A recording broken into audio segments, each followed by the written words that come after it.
Let us not forget everything that happens is by the will of Allah. It's time to unite and stand, and we will be the best amongst men. It's not time to be extreme or do the unthinkable, but to stand together as one. To Sunnah followers streaming every day, various platforms. Trust me, you'll find a way. Sunnah followers. Sunnahfollowers. Presenting Volume 2 of Diluting Wala, Bara, part of the Right Belief series, the Unveiled Trilogy, written by Sheikh Kareem Abu Zaid. This book will focus on awakening the faith in a non-faith-centered world. Explained, broken down, and brought to you, unlike before, by Ustadah Laila Nasheeba. Join us Monday through Friday, 6 p.m. Eastern, right here on Sunnahfollowers.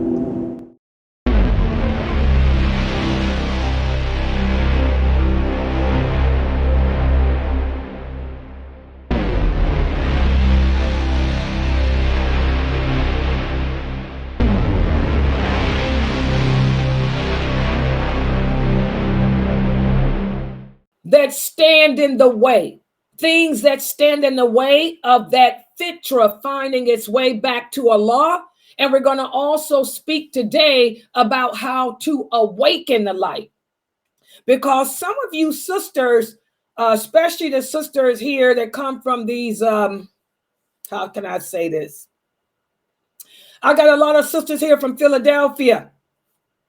I got a lot of sisters here from New Jersey. I got a lot of sisters here from New York. Need I say any more? So a lot of these sisters have come from some backgrounds where the men have told them so many things. And these are the sisters that complain about how they feel so useless. They feel insuperior. They feel like they're, as the sisters typed here, yeah, they feel that they're supposed to be invisible. That's what the sister just typed. She said, we're supposed to be invisible. Well, I've proven to you from my series on the heroines of Islam, ain't nowhere Islam taught a woman to be invisible. All right. Well, for these sisters, many of these sisters here are struggling to try to get their fitra back awakened, because their fitra has been burned out from oppressive indoctrination. That's why I tell y'all got to be careful who y'all listen to on YouTube. Y'all got to be careful to who y'all listen to anywhere, because some of these speakers of Islam can take the light out of your heart. They can whip it out, rip it out, especially if you're a woman. So we're going to speak a little bit today about how to revive that light. And I'm so happy that these sisters are here because, again, we're studying from the book written by Sheikh Kareem Abu Zaid. This is volume 2 of the series of the Unveiled Trilogy. This is volume 2 of Diluting Wala, Bara. Please go to Amazon.com, sisters, all these new sisters here, and purchase this book, because you sisters have come to me with this issue of awakening the light within you, because many of you heard the video put out by Sheikh Morsi, and also you've been listening to my classes. And a lot of you sisters are saying that the hope is back in your heart, because you were so broken from these brothers telling you that you have to be invisible and ugly and cover up your face and your hands and all that garbage. Buy this book And today we're going to begin the chapter. And also it's pages. What's the pages again? Pages 75. Everybody take out the book who has it. Turn to page 75. We'll be speaking from pages 75 to 77. It speaks about how to bring the light back into your heart and what things to stay away from that can put that light back out. So let me share my screen. Let me start it off this way. Yeah, I know I got thunderbolts in the background. I just feel that way today. It's one of those type of days, I just feel like Allah sending this stuff, Okay, let me put the, let me take everything down. So I'm going to share the screen the way the brother showed me yesterday. And by the way, it works pretty good the way that brother showed me how to share that screen. I just hope that this computer I'm using, because I'm not using the new computer, that it won't go black on me. I forgot that was the problem. And I meant to switch to the other computer and forgot. Yeah. Okay, hold on. I'm getting ready to take this down. Wait a minute. Okay, this one comes down this way. Okay, then the top part. Okay, did it come down there? That's down. Oh, well, why is this one up? The name of the book is still up. Why is it? All right, there. Let me make it full screen. And by the way, guys, I got us streaming on Instagram. We are on Instagram.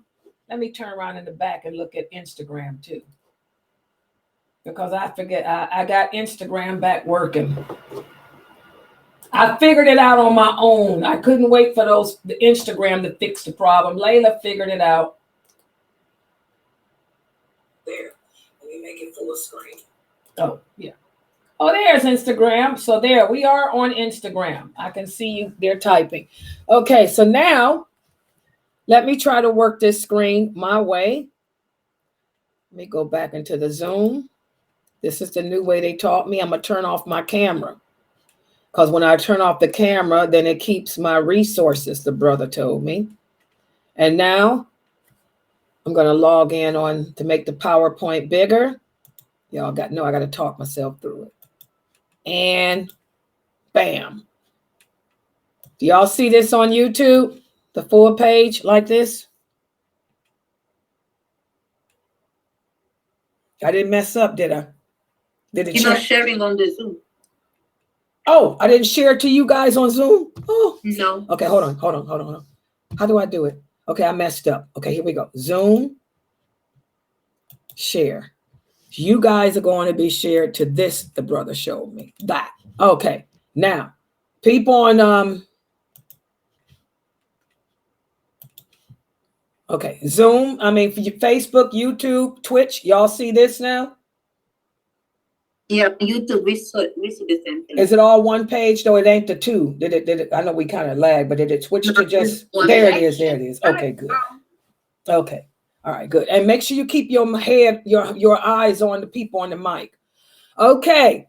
So this is what we're going to be speaking about today. This is pages 75. Turn to page 75 in the book, The Red Pill, the Red Book, Diluting Wala Better. That's a picture of Sheikh Kareem Abu Zaid. For those of you who don't know who he is, I'm going to tell you why I use this picture.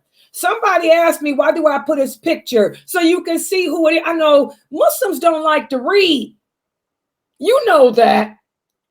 And of course, in this day and age, we have to be very careful of who we take our knowledge of Islam from.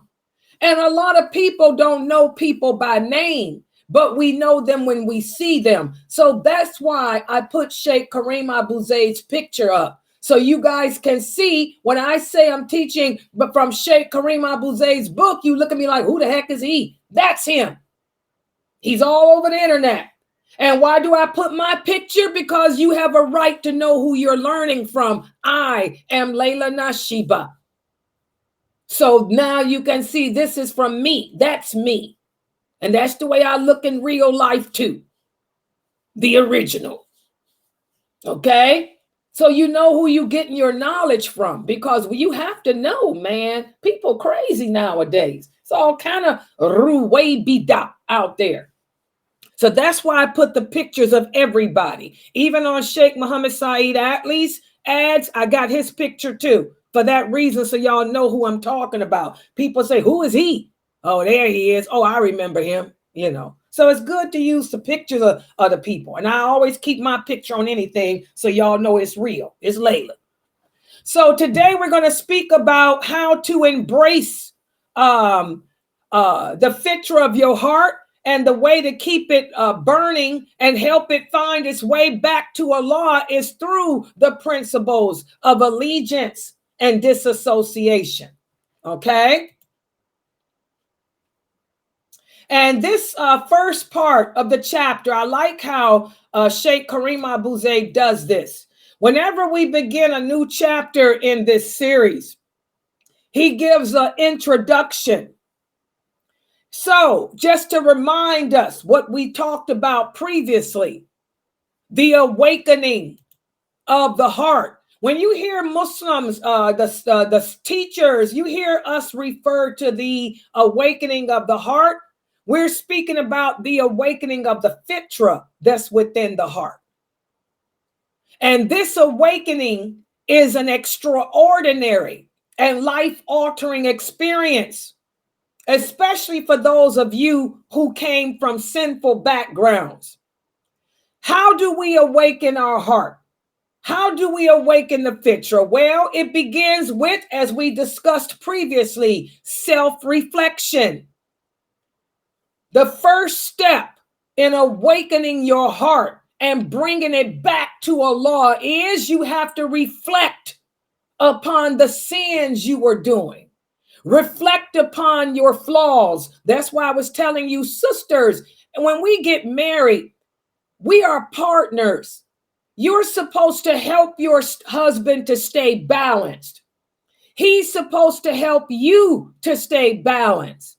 When you see your husband reaching that stage of worship, because there's a thin line between obedience and worship, when he's asking you to do things that Allah did not command you to do, or he's asking you to do things that you don't want to do because they're going to be harmful to you, or you just don't feel comfortable with it, you have to bring him back to balance. You have to get him to reflect upon what he's saying and to humbly acknowledge his flaw. Y'all understand that? That's why I answered that question the way I did. And even with yourself, when you realize that you've gone too far in giving in to the evil nature of yourself, how do you call yourself back to Allah? How do you right the wrong? Well, look at yourself. Humbly acknowledge the mistakes you made. Humbly acknowledge the wrongdoings that you did. And then remember the blessings that Allah has bestowed upon you. Remember, we talked about this the other day? So how do I awaken my heart? Number one, reflect upon myself, acknowledge, admit the wrong that I've been doing that I shouldn't have done. And then think about all the good things Allah has given me. And despite all the good things he's given me, I chose wrong. I made bad decisions. That's the first step in awakening your heart. That's the first step in awakening the fitra. Everybody understand that? And then you can begin the transformative journey of exploring yourself and seeking a deeper connection with Allah. That's when we'll repent from our sins. We'll stop doing the sins. We'll feel bad about it. And then we'll connect back to Allah. Oh, Allah, when we raise those hands and we ask Allah to forgive us, that opens that connection back to Allah. We can make it even better by crying. Allah loves for us to be alone and ponder our mistakes, our sins, and cry upon him for forgiveness, because doing this will lead to inner peace within yourself. Doing this will make you feel better about yourself. And when you start feeling better about yourself, that's when you know that that connection has been made back with Allah. Y'all understand that? And different things can trigger this awakening. For many of us, we don't turn back to Allah unless something bad happens. For some of us, it takes a bad experience, losing your job, losing your job or your home. That usually turns people back. Or it could be a personal crisis or a near-death experience. You were in a car accident, almost died. Now you want to turn back to Allah. So different factors trigger the awakening of the fitra. Because this is what a lot of people say, Sister Laila, if a person's heart has become blackened, the fitra has been burned out. My heart is hard. It's like a rock. I've done drugs. I've fornicated. I've given in to my desires. How do I reawaken that light back? Well, for a lot of people, it takes a hardship. It takes a challenge, a personal crisis, or a near-death experience even. But whatever it takes, it just goes to show that the fitra can be revived. The fitra can be reawakened. Everybody understand that? Take a screenshot of this page. Okay?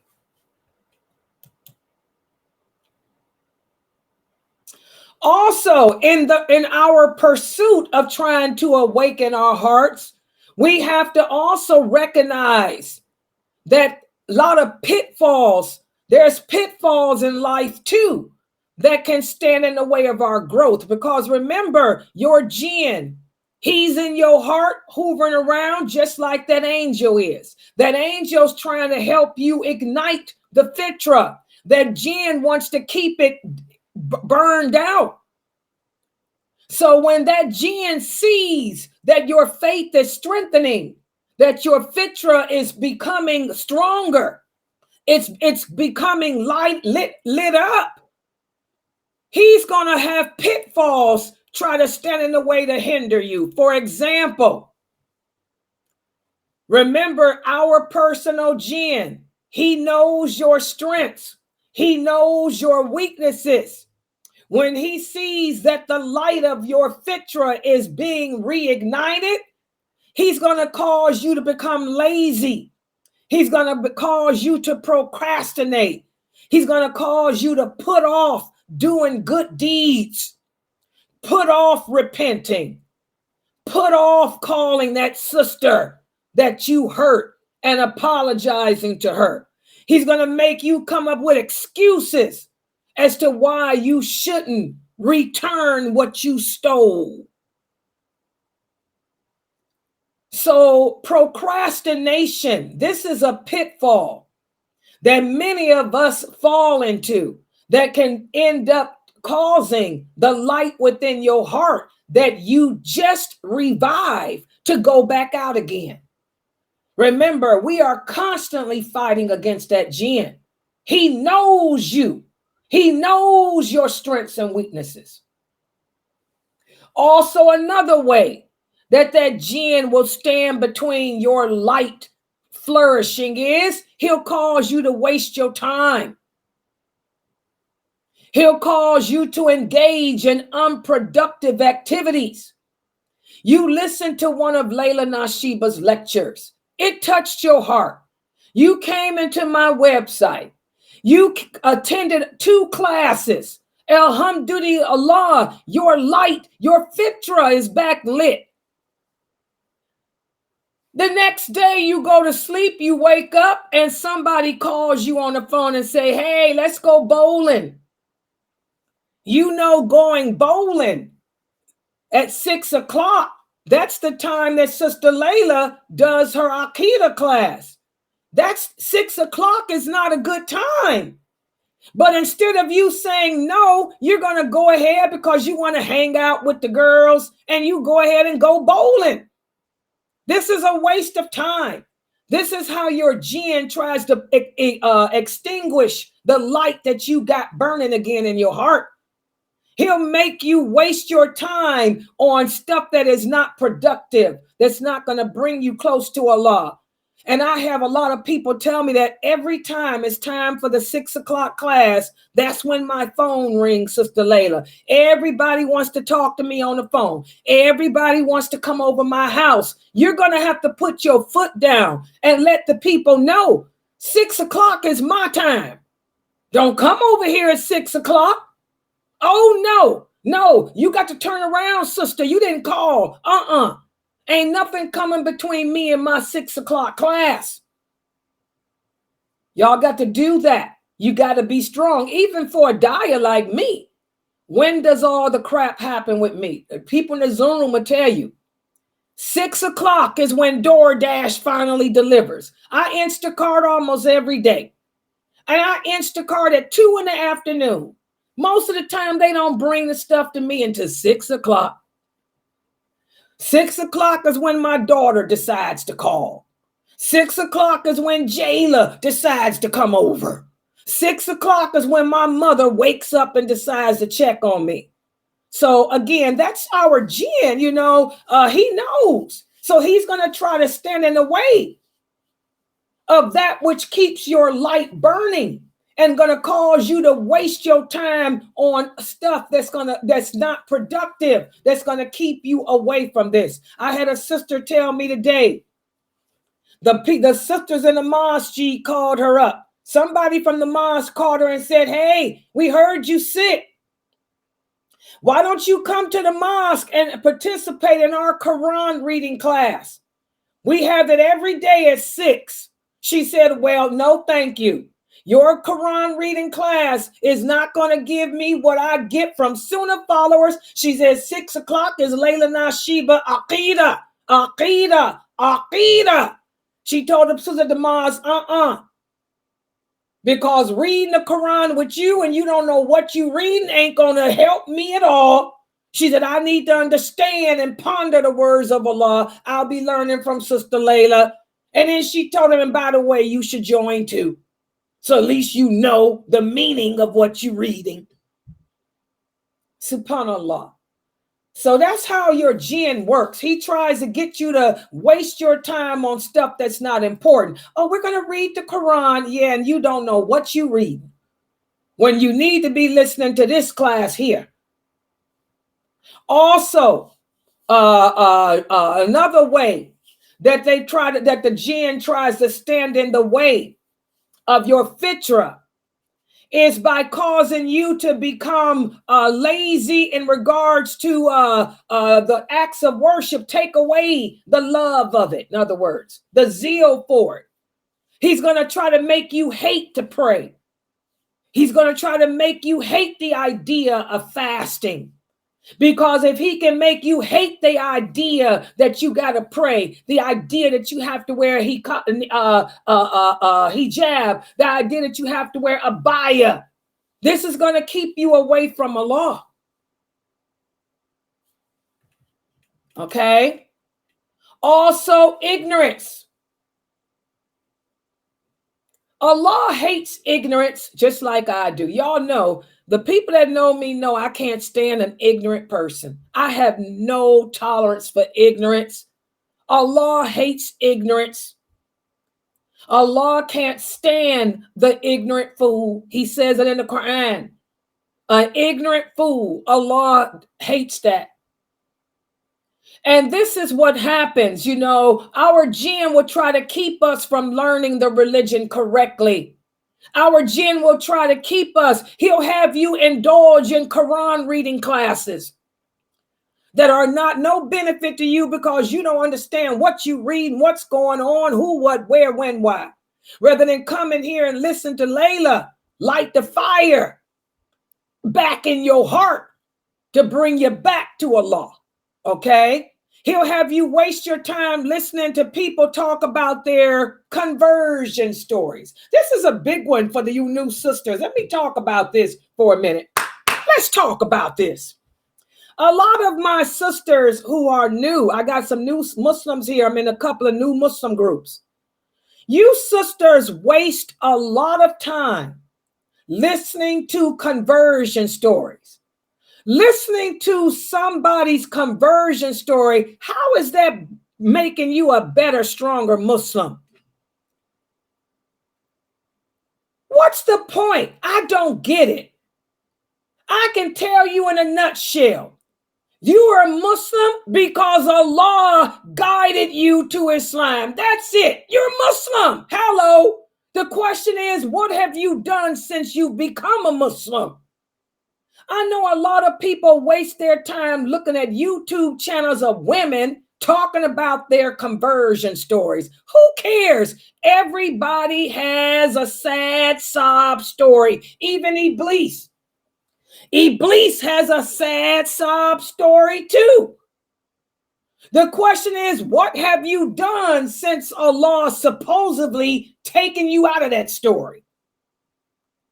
I know Muslims, people who have been Muslim for 20 years, and they still don't know the Fatiha. Muslims, people who have been Muslim for 20 years and don't know the Tashahhud. People who have been Muslim for 20 years and don't know the lawful and the unlawful. But they've spent their lives traveling around the USA telling people their conversion stories. And these people can ask that person to recite the Fatiha. They can't. Ask them what the Tashahhud, or what's that? I read it off of paper. You've been Muslim 20 years, and all you got is a sad sob story to tell. So ignorance of Allah, ignorance of the Quran and its meaning, ignorance of this religion, this is a pitfall that many of us fall in. We think all we have to do is say La ilaha illallah and that's it. Now we go into paradise. That's not true. As Allah says, just because you say you believe in him, don't mean that you do. How can you be Muslim 20 years and don't know the Fatiha and the Tashahhud?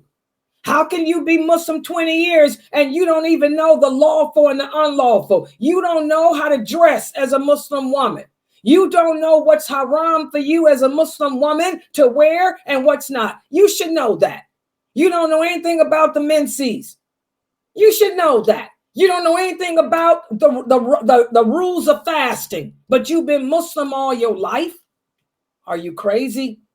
So ignorance of Allah, the Hadith, the Quran, this religion, this is a pitfall in our spiritual growth. Okay? Also, being attached to the life of this world. Oh, this is a big one. It's all about making that money. Money, money, money, money. Hit it. Money. It's all about the money. So we too attached to this world. You don't have no time to go to the mosque as a man and pray, but you got time to go play baseball and football on the weekends and basketball on the weekends with your Kaffir friends. You can't come to Laila Nasheeba's classes to learn your deen, but you got time to go skating. This is your day off work. You can come here to learn today, but no, you want to go and make that money. So I'm going to pick up some overtime. You know, too many of us are too attached to the life of this world. We're chasing a dream. Chasing a dream in this world. This keeps our fitra from finding its way back to Allah. Also, another pitfall in our spiritual growth is being weak in your certainty about the hereafter. In other words, this is one of the things about man. Man wants to live forever. You heard it. I want to live forever. There is no forever in this world. We have to learn about the hereafter. The punishment of the grave is true. The punishment of the grave is real. The punishment of the hellfire is true. The punishment of hell is real. So we have to take everything that Allah has told us about these things seriously. Because if we thought about death more, if we thought about how short our time here on this earth really is, we'd make better choices. We'd find the time to tune in to Sister Laila. We'd find the time as a Muslim man to get to the mosque to pray. Also, another pitfall that stands between our our hearts finding its way back to Allah is fear. Fear of failure. Again, we have to be balanced. As Muslims, we have to balance our love, balance our fear. We have to have trust in Allah, hope of His forgiveness. A lot of Muslims come to me and say, Sister Laila, my sins are so bad. How do I know if Allah is going to forgive me? Because He said He will. He said, as long as you stop the sin, as long as you feel guilty about it, and as long as you have no desire to turn back to it, He will forgive you. He said it doesn't matter if your sins were as large as an ocean, He will forgive them. You have to trust in that. You have to trust in Allah. Rely upon Him. Understand that He's the one that can benefit you, that only He is the one that can harm you. So stop fearing failure. But what about the people around me? I don't want to wear hijab, Sister Laila. I'm so afraid that I live in hillbilly honky town. You live in hillbilly honky town. So what? There's a lot of people that lived in hillbilly honky town. No one can harm you unless Allah allows it. And if you live in your life trying to please Him, do you believe Allah is going to allow somebody to harm you? If you become an awliya of Allah, Allah says He becomes a ferocious lion against anyone who tries to harm any of His allies. So you put that hijab on and you walk out that door with your abaya and hijab on and you hold your head up high and say, La ilaha illallah, Muhammadur Rasulullah, and trust in Him and keep it moving, whether you in hillbilly Honkiesville or not. Also, another pitfall in the pursuit back to Allah is the lack of discipline, self-discipline. I keep telling you guys, the strong believer is more loved by Allah than the weak one is. We have to work on strengthening ourselves and disciplining ourselves. If we understood that we were created to worship Allah and that our purpose is to prove to Him that we believe in Him, that can help us to become more disciplined in performing our obligations to Allah. And even when performing them, be balanced. If making all the sunnah prayers is too much for you, then don't pray them. Pray the fard. You got to crawl before you walk. You got to walk before you run. This is one of the new sisters. She said, Laila, I feel so burnt out. I said, from what? She said, from praying. I'm starting to not like it all. It's too many sunnahs. I told her, but don't pray the sunnahs. You're a new Muslim. Pray the obligatory prayers and keep listening to me and learning from us. Because the more your faith grows, the more you will want to do the voluntary deeds. So if you feel that doing the sunnah prayers is too much, then don't do them. Do the fard. The religion is easy. Don't make it hard on yourself. Start off with the things you have to do and then work yourself up to the things you don't have to do. So these are some of the things that can stand in the way of our fitra continuing to burn, our fitra continuing its journey back to Allah, because the heart can be revived, the heart can be reawakened, but it can go right back dark if we don't nourish it with the law and his religion. So now let's see how well you guys can do with this quiz I'm getting ready to give you. Question number 1. How does a person achieve the awakening of the fitra of the heart? In other words, what do I have to do to awaken my heart? Anyone? My heart is dead, or my heart is weak. My fitra is weak. What do I do to make it strong? How do we start it up? Go ahead, anybody. Well, first you have to experience something that's going to shake it awake, like a near-death experience or loss of income, loss of home, maybe a good reminder. And then you have to realize the blessings Allah gave you, which then makes you realize all the sins you commit, despite all these blessings He's given you. So you admit the sins that you do, and you have to stop them and seek forgiveness. What do you guys think about her answer? Yeah, I agree. MashaAllah, good job. And somebody please keep an eye on YouTube and see what they're typing too. Good job. That's exactly what you do. You have to do some self-evaluation. Recognize the good things Allah has given you and the bad things you've been doing. And then change. That's the first step in wakening it up. Good job. What about this? The second question. Awakening one's fitra. If we can awaken our fitra, this will help to fuel our what? It's a statement that y'all have been hearing me say for the past month. If you ponder the meaning of it, it's powerful. When you awaken the fitra of your heart, the fitra is what fuels your what?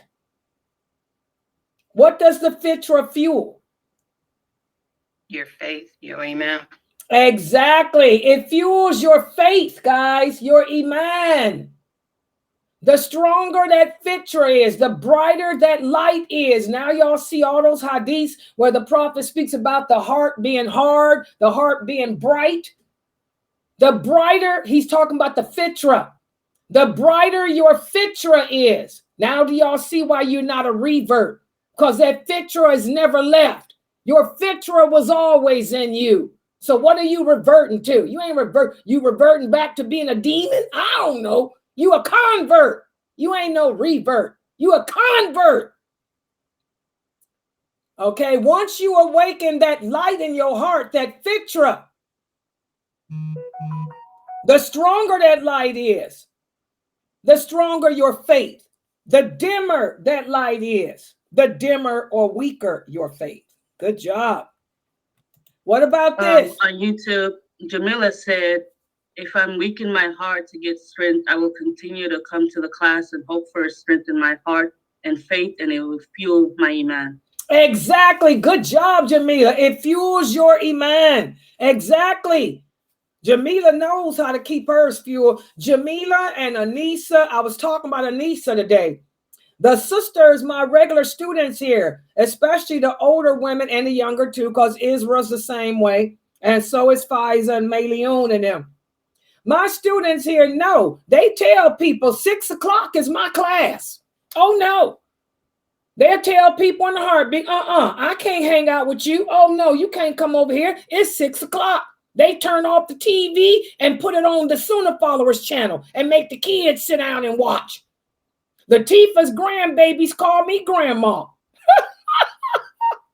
I think that's so cute. Sister Latifah's grandkids come over at 6. She turned me on and they say, "Hey, Grandma."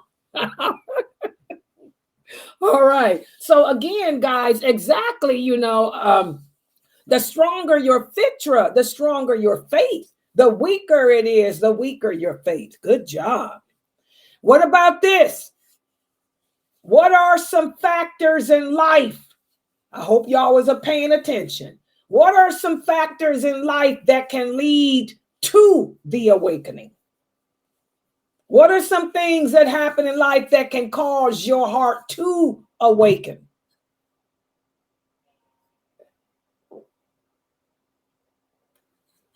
A lot of people say their heart's dead. Go ahead. Somebody on the mic? Yeah, some things that can cause an awakening is hardship or death in the family. Mashallah, that's what it usually is too, ain't it? A hardship, calamities.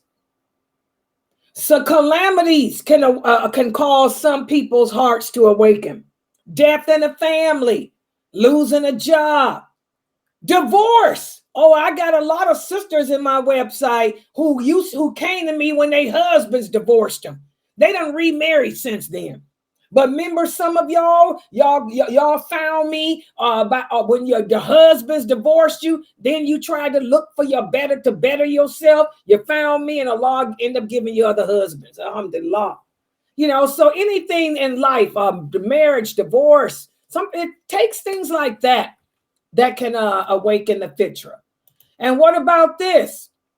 What are some factors that can stand in the way of the awakening, that can prevent the awakening or try to dim it? Having too much love for something.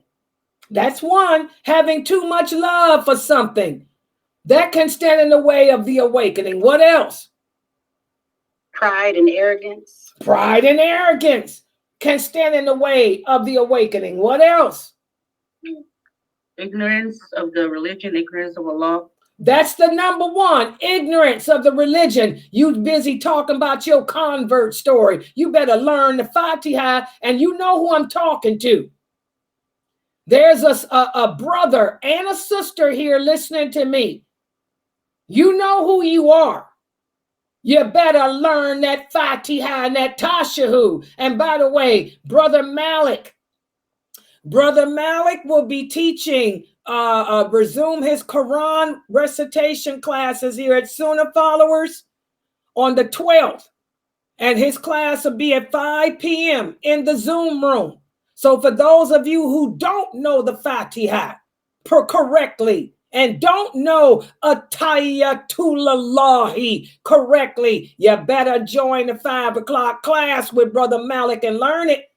Get over your conversion story, because all you are is just a convert. That's it. You want to be a Muslim now, so you can in turn become a believer. What else stands in the way of the awakening? Also engaging in things that will waste your time, like when there's time for class or the time for learning about Allah. You go off and do something else, or you get distracted and you allow that distraction to take you away from learning. Exactly, guys. How many of us waste our time? I like to play bid whisk. Y'all know that. And I love spades, partners. I like to play partners in spades, and I like to play bid whisk. And I play online because I ain't got no friends that know how to play. The Tifa don't know how to play cards. So I play online with the people. But I make sure I don't waste my time doing that. I'll spend an hour doing it every now and then and keep it moving, because I got videos to put out, PowerPoints to do, etc. But it's easy. My Jen tells me all the time, girl, go on there and play a game of whisk. I be wanting to play whisk so bad because I love bid whisk. I can play it all day and all night. Do a Boston on you. Oh, yeah, I'm taking you to Beantown. Oh, yeah, I love to take you to Beantown. And my Jen be like, Layla, go take him to Beantown. But I be too, I got to fight against that. What else? What are some more factors that stand in the way? Sister Fatima said other people. And Halima said avoiding learning of the religion. Sakina said wasting time on things and people that take you away from improving your knowledge. And lastly, Jamila said, listen at other who tell me reading Quran and they don't know the meaning, just wasting my time. Exactly. All of those are great answers. You know, we have to be careful, guys, what we do. You know, we have to be careful of the time that we spend here in this world, because none of us are going to be here forever. You know, life is short. Life is very short. You know, I'm here today. I can be gone tomorrow. The question is, how did I spend my time? Did I make the most of my time here on this earth? Because we talked about how when we die, we'll be begging to come back. When those angels pull our souls from our throats, we're going to be begging, oh, give me another chance, just 1 hour, just one more day. Just one more day to find the law. I promise I'll do all the prayers. I'll do everything good, but there is no coming back. So we got to make the most of our time here. We have to nourish the fitra. That fitra is the only good thing that's left over from the soul. The rest of the soul is bad and dirty. Okay? That fitra, he's on a mission. She's on a journey. She's trying to find her way. We got to help her back. She wants to be in the company of Allah. She wants to be in the company of the angels. She don't know what happened. All she know is she was in a beautiful existence. And now she's in this human body and don't know what the heck is going on. Fighting between a jinn and a soul, you know, with an angel trying to keep her balanced. We got to help that fitra. We got to take life more serious. All right, I'm going to stop right here. Subhanakallahumma wa bihamdik.